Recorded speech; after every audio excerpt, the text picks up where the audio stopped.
Hello girls, j'espère que vous allez bien. Alors aujourd'hui, si vous savez pas vous maquiller les yeux, cette vidéo elle est pour vous. Je vais vous montrer comment réussir vos make-up pour les yeux à tous les coups. Bon, première étape, si vous n'avez pas l'habitude de vous maquiller, vous avez peur de dépasser, de faire n'importe quoi, prenez du sparadrap et vous allez le mettre juste en dessous, je vais vous montrer. Alors là, j'ai découpé un petit bout de sparadrap et je vais le coller juste ici. Je pars du coin externe de mon œil et je pars du côté de mon sourcil. Alors je le colle pas au sourcil, vous voyez, je laisse un espace. En fait, vous imaginez que votre sourcil se rallonge et le point qui relie les deux points, je fais pareil de l'autre côté et comme ça au moins on est sûr qu'une fois que vous enlèverez votre petit sparadrap, votre make-up il sera vraiment snap. On commence, première étape c'est toujours de préparer vos paupières. Donc vous pouvez choisir d'utiliser une base à paupières, moi je mets toujours de l'anti-cerne, ça marche très très bien, pas besoin de vous ruiner en 500 produits.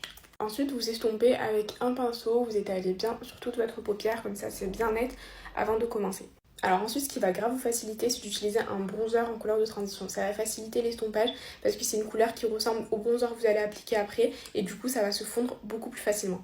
Et ensuite vous venez mettre votre bronzer vraiment partout. Vu que c'est votre couleur de transition, ça doit être la couleur la plus claire des couleurs que vous allez appliquer. Moi j'aime bien le ramener jusqu'en dessous de mon sourcil, comme ça après ça va venir rejoindre mon contouring du nez et je ramène bien vers l'extérieur pour ensuite rejoindre mon bronzer.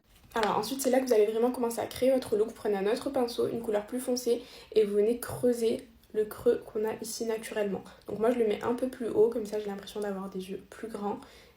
Donc là vous voyez on a bien la couleur foncée qui s'est créée juste en dessous de notre première couleur de transition. On commence à avoir un dégradé. Je prends un pinceau encore plus petit et une couleur encore plus foncée. Donc moi j'ai décidé de travailler avec des marrons, mais bien sûr vous pouvez travailler avec les couleurs que vous voulez. L'essentiel c'est que ça aille du plus clair au plus foncé. Donc vous pouvez prendre des roses, des bleus, des verts, peu importe. Donc là avec cette couleur je me mets vraiment juste ici au niveau du coin. Et j'imagine qu'il y a un V juste là et c'est là que je vais poser cette couleur. Là je vais prendre le pinceau avec lequel j'avais appliqué l'anti-cerne au début sur ma paupière et je vais en remettre juste ici sur l'avant pour préparer ma paupière et recevoir les fards que je vais poser. Alors là ensuite c'est à vous de choisir le fard que vous voulez poser. Vous pouvez partir sur du pailleté, des pigments, etc. Moi je pars sur du mat et j'en mets bien partout sur ma paupière mobile. Là pour les plus courageuses, vous pouvez prendre un pinceau fin, un fard noir et venir vous faire un liner fin. Vous avez le sparadrap juste en dessous, il n'y a aucun risque de le rater, vous avez juste à faire des petits mouvements de va-et-vient et ensuite une fois que vous l'enlèverez, il sera bien. Là on retire les sparadraps, ça fait un peu mal, je vais pas mentir, et voilà, vous voyez comme c'est super net. Là je vais venir rajouter des fossiles, c'est les Sultry Celine de chez Tati Lashes et je vous montre. Et voilà le résultat final une fois le reste du make-up fait. Franchement c'est super simple à réaliser, essayez, vous allez voir, normalement il n'y a aucune chance de le rater.